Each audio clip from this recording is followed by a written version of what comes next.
Chapter 8, Failing Hollywood. My dad picked me up at midnight when I called, no questions asked. He helped me into the back seat of the car where I laid down. I remember being in so much pain. This was the first time I felt so close to death. I remember praying for the first time in a long time, just asking God to forgive me. That whether I live or die, I wanted God to know that this is not the life that I thought I'd be living. I didn't understand how I spiraled out of control, but I put the blame on anyone but myself. I blamed my dad for not helping me out. I blamed the men who'd slept with me and leave me. I blamed my mom for not showing me how relationships worked, when in fact, I made the choices on my own, and I thought that I knew everything. I never regretted my first move to Hollywood because I wanted to be seen on TV, and my dad wasn't going to let me do it. Sometimes you only get one opportunity in life to make your dreams come true. But then again, sometimes you get dozens. We got to the hospital, the same hospital I was born in, ironically, and my dad still paid my medical insurance on me, which I was so thankful for because I couldn't even sit up for them to take my blood. They admitted me into a room for the night, and it was the first night I had ever stayed over in a hospital. The next morning, my dad came back to stay with me, and I slept for about 3 days straight. Nurses and doctors would come in, but I have no idea what they were saying or even doing. I couldn't eat anything, but I was hooked up to a bunch of machines, so I guess they were feeding me in some way.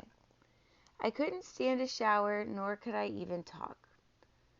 Luckily, on the 5th day, I was able to stand and go to the bathroom, and finally able to see clearly. I felt a lot better. It was dehydration and viral hepatitis. I know the dehydration was from a result of me not buying any groceries for myself. I wasn't drinking any liquids except maybe a Coke I would pick up from the liquor store once a day. Viral hepatitis is an inflammation of the liver. I remember I had an abnormal liver count and I couldn't be released until it went back to normal. Viral hepatitis can be a result of multiple things: food contamination, oral sex, or anal activity. It can also be brought on if you live in a nursing home, go on international travel, or work in the healthcare or sewage occupations, as it is a feces travel disease. Unlike hepatitis B or C, it is not a chronic disease. I ordered my only meal I ever ate in the hospital, and it was chicken fingers. And they were the best chicken fingers I had ever eaten.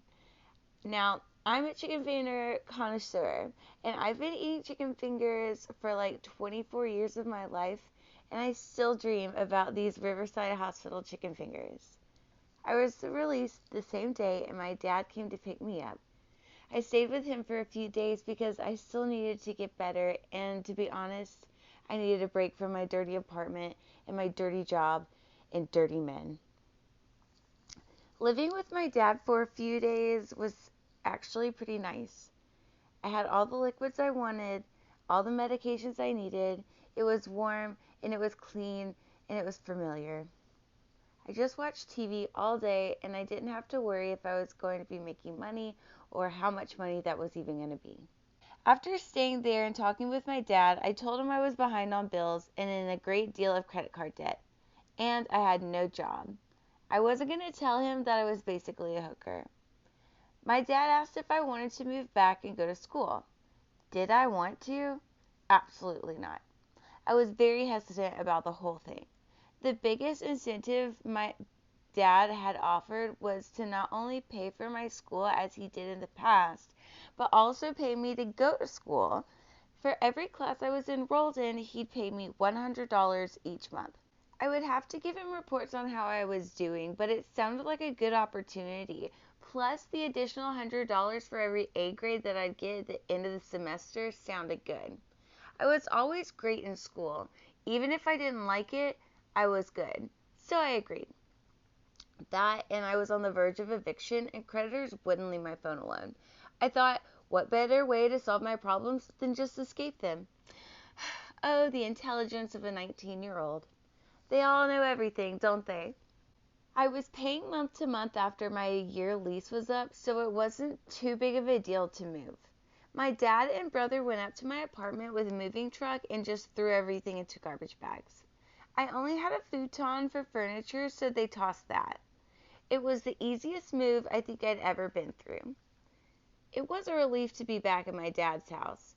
I didn't stay in the guest house because his wife had cats up there, so I reclaimed my old bedroom I had when I would come up for summers. My dad bought me a real bed with real mattresses. I wasn't sleeping on the floor, and it wasn't a blow-up mattress, and it wasn't a futon. Yep, it was the best thing that had ever happened to me. Young adults starting out and living on your own, purchase a bed with a box spring and a mattress. It's the one thing I would have invested in if I had known. It will change your life. It makes any stressful day not stressful. We also refurnished my room with a desk to do homework in and a flat screen. It felt nice to know I wouldn't have to worry about bills and get paid to go to school. I enrolled in class of winter 2008 at the same local community college I had started at 2 years prior. I was going part-time, not to be overwhelmed.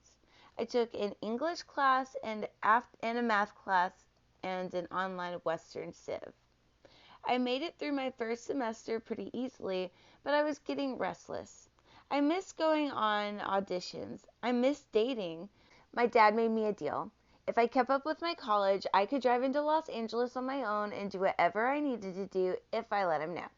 It was the first sign of him giving up a little bit of the control he always wanted to have over me. I continued taking a couple of classes over the summer, but they were all fun. One was an acting class that was like so much fun. I was around other people with the same interests as me, and the professor was this like young theater actor who reminded me so much of the Glee teacher. He was fun and flirty, and it was just what I needed to break away from this huge house that I lived in with just my dad and his wife. It inspired me to continue pursuing my dreams of entertainment. All the monologues I'd perform in class, I'd also put on my YouTube channel. I posted videos more regularly to my YouTube channel as well. I was more inspired, more creative, and more tan. It was fun to have the outlet as well. When my real life wasn't all that exciting, my cyber life sure was. Driving up to LA was also my outlet, and maybe I didn't do every student film I wanted or go up for every last minute commercial, but it was still sufficient. And after a few months off, I wanted to get back into the Comic-Con circuit. This time it wasn't about the money. It was about being around people and being around Mr. 80s television sitcom cop star.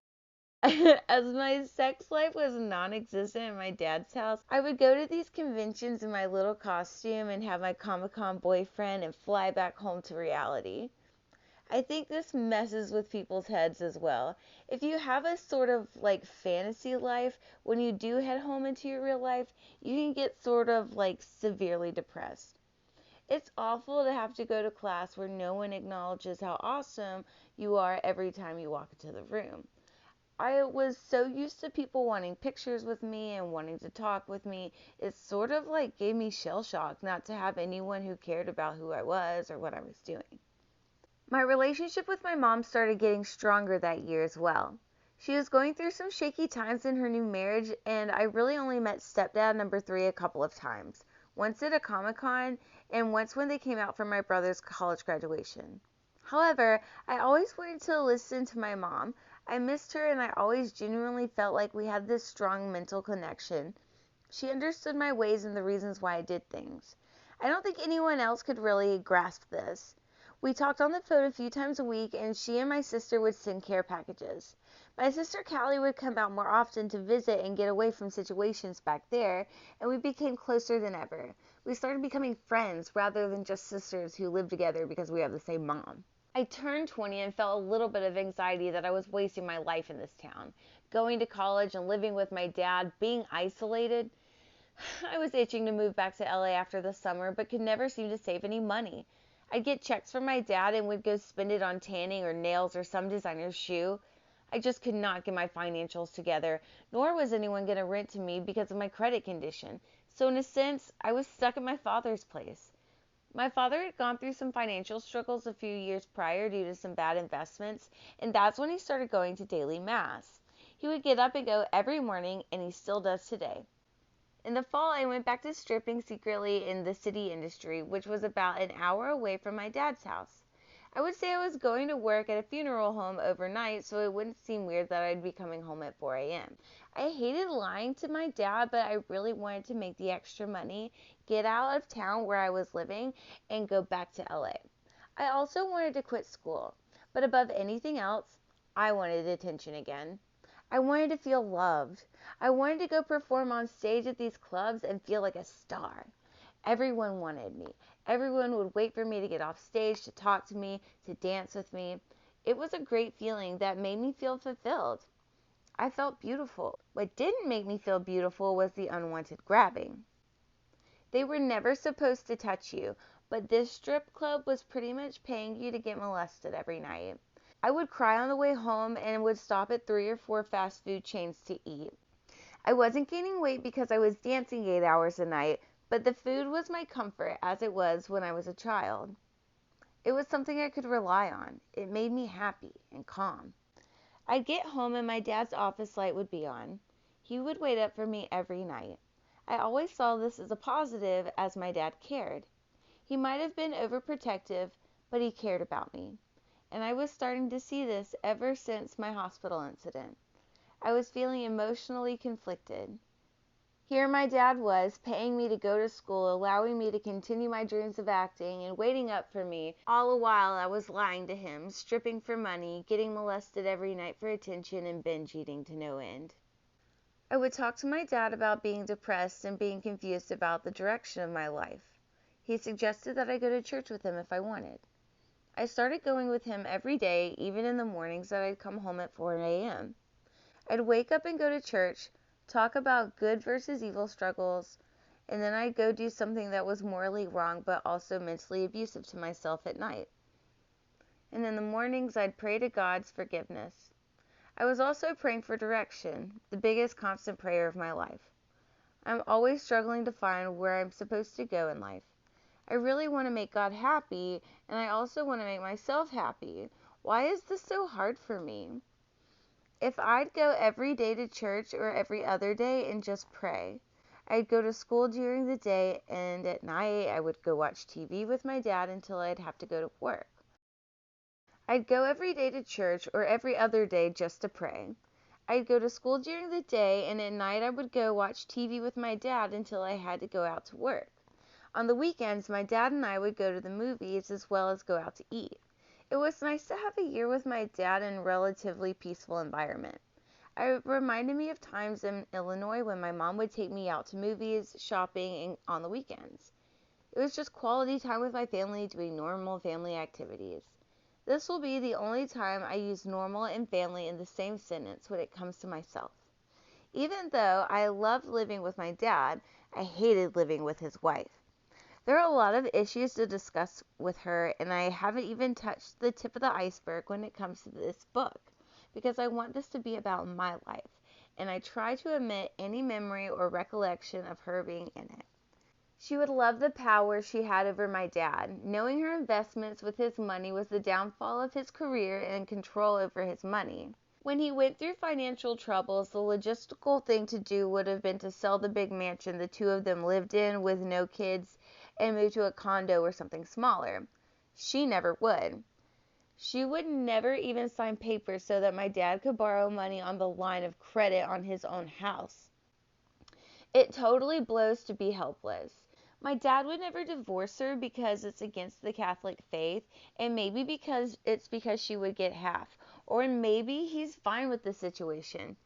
I admit, I judge him for staying with her, but not only is she the one who caused most of the financial troubles by investing in her interior design dreams and real estate ambitions, but she was a very manipulative whenever it came to me.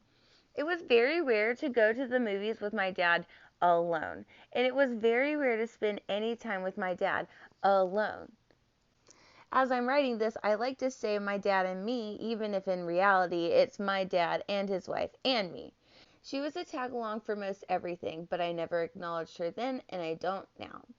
Even with church, my dad would go every day for years prior to me moving back in, and when I started going with him, she started going with him. What a coincidence that was. Whenever I moved out, even to this day in 2013, my dad goes to Mass alone. Any issues my dad would bring up with me, it was because of her. I had to do chores because she thought I should have to help out around the house, even though they paid maids to come every other week. She thought that since I was working, I should pay rent. This was the get out now card I was waiting for. Do not pass go, do not collect $200, just get out now. I prayed so hard to God to find a way for me to get out of my current living situation just to get away from her. I prayed for my dad's happiness, but I also prayed for my own and my own peace of mind. I would look for auditions anywhere and drive up to them, just scraping for a sign to move back to LA and build up some money. I even considered moving in with Brian, who I kept in touch with through email, just to get out. He wanted to get married, but I didn't. But I was this close to doing it to escape the prison in which my dad's wife was the warden. I booked a reality show pilot in January of 2009. It was all about day trading. To pick up slack on the lavish lifestyle of my dad, i.e., my dad's wife, was used to living, my dad and my brother started a day trading company around 2007. They designed computer programs to trade S&P future contracts. I only submitted because the grand prize was $10,000, and I knew I could fake my audition by saying the words like S&P future contracts would work. I booked it, and I went to stay in LA for 4 days to shoot the pilot. A reality show pilot is quite different than being on a reality show. You generally won't get paid for it, and it won't usually air. It's usually shot to shop around networks, and if it does get picked up, they may or may not recast you.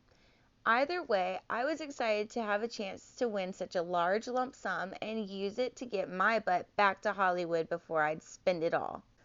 My dad gave me a crash course on day trading and how to do it a week before I went to film. I sat with him for 5 days every morning from 5 a.m. California time to about noon. We'd watch commodities go up and down, and he'd tell me when to buy and when to sell and how long to go and stay short. I can't recall how much now, but there was lots of calculations involved. He'd show me where to put invisible lines to make it easy to know when to get out of a trade. I admire my dad for many reasons. He built his own company, made millions, and is very smart. He figured out these strategies all on his own, and I was always in awe of that. He made good money doing this, and I always hoped that I'd get his genius in a sense and be able to do the same. I consider myself an entrepreneur, even writing this book. I think I get that drive from my dad's side. Filming the pilot was an intense 4 days. Everyone was on edge. We were all actors who knew very little about day trading. I doubt myself a lot. At 20, I was going up against all these people who were in their late 20s all the way up to mid-40s. I had just learned how to day trade a week before and was terrified. The first 3 days of filming were like on teams and nobody wanted me on theirs. I was last picked and the first eliminated in the challenge to win the first bonus $100. It was some trivia type setup where they asked you a bunch of questions about stocks and their symbols and other pointless things that even my dad didn't know, nor did he need to know when it came to trading. I think everyone saw me as the usual non-threat. They saw me as being there for my looks and to be dingy. I admit this one. I really didn't know a whole lot. Or at least I didn't know as much as I said I did. The third day we were in teams of 3, and this was to eliminate people for real to be out of the running for the grand prize. We were trading live on dummy accounts, but that day's market. It was one of the most exhilarating experiences for me. I knew when my dad and I were trading, we always made a huge profit. As a team of 3, we each had an hour to trade. I was right in the middle of the day, and I did not like trading when I didn't get to the B at the beginning of the day because I couldn't use the information that the previous day's stock reported. We were trading stocks, not commodities, so it was a little different, but the same concept. My teammates, as well as the other team, were playing safe with their money, trading a few stocks here, selling a few stocks there, and probably playing with a total of 50 different stocks. It was a weird method, a strategy that I knew nothing about, so I stuck with what my dad told me. I remember everyone, including the creators and producers, shocked at what I was doing. I can't remember to this day what the big event was, and all I remember was my teammates telling the cameraman that they were against what I was doing, but I did it anyway. By the end of the hour, we were tens of thousands of dollars ahead of the other teams, when all of a sudden someone kicked our computer out. All of a sudden, it was shut down on our end. We were back at zero and penalized for a technical error. It was devastating. Fortunately, the last guy squeaked by the other team with mere dollars. We did win that round, and we had a face-off against the others to see who would go into the final day. Everyone on my team got on his or her own computer, and we had one final hour of trading to do. In a weird turn of events, the only other girl competing and I advanced to the final two. It was bizarre. I don't think anyone was expecting that. That morning of the final showdown, I consulted with my dad about the day before. He gave me 3 big stocks that he would invest in for the day, and I took those and ran with them. Right as soon as the stocks opened, I bought 300 of Google at a ridiculous price and a few of eBay for safe measure, and just rode those out for the entire day. When the end of trading came to a close, they had both of us go to the center of the stage where the host was in true reality show format and announced the results. The host said, by a landslide, the winner is, of insert title here, Trisha! I started crying, and then, what else? I blacked out. I remember them having physical cash there and handing it to me, but that was it. I do remember getting in my car and shaking. I was shaking that I won. I was shaking that I had so much money. I was shaking about what this meant for my future. I remember having to get gas on the way back home to my dad's house and being so paranoid about having that much money in my car while I was pumping. I just stared at it. And on the way home, I kept it in the passenger seat. Just 10 grand sitting in my purse in cash. I remember calling my dad to tell him, and the proudness in his voice was something I had never heard before. We went out to dinner, and his wife came too, of course, to celebrate. There was a thought in my mind that perhaps I would use this money to get a boob job. My boobs have been uneven since I was 12. I've always been hoping that they'd even out over time, but they never did. At age 20, my right breast was a 36D and my left breast was a 34B. I had gotten used to stuffing in weird ways into 2 bras, but I really just wanted to get an augmentation. Again, since I'm the world's worst saver, I didn't think I'd ever have the opportunity to have this much money again to afford the surgery. I contemplated getting that done instead of moving, but the sign that I needed to decide came within a matter of weeks.